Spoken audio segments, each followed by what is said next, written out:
سلام دوستان، میخوام بهتون آموزش ربات تایم فارم رو بهتون یاد بدم. خب اینجا قسمت هوم ربات هستش که شما باید هر 4 ساعت بیاید داخل ربات و اینجا قسمت فارمینگ رو کلیک کنید و استخراج کنید.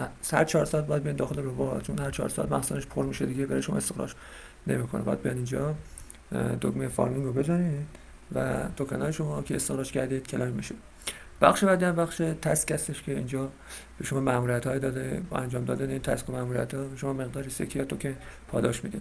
بخش بعدی هم بخش فرند هستش که اینجا میتونید اینکه رفرال خودتون رو برای دیگران بفرستید و اونا زیر مجموعه و رفرال شما بشن.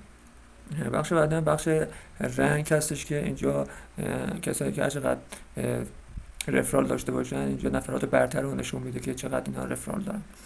بخش بعدی بخش ولت یا کیف پول هستش که هنوز فعلا نوشته کامیسون که هنوز نمیده، به زودی قرار اضافه بشه.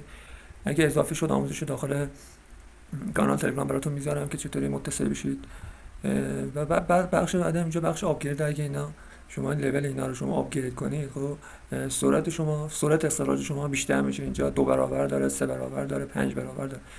شما باید اینجا مقدار سکه یا توکن بدید، سرعت استخراجتون رو آپدیت کنید که سرعت استخراجتون بیشتر بشه، مثلا 3 برابر، 5 برابر، 8 برابر.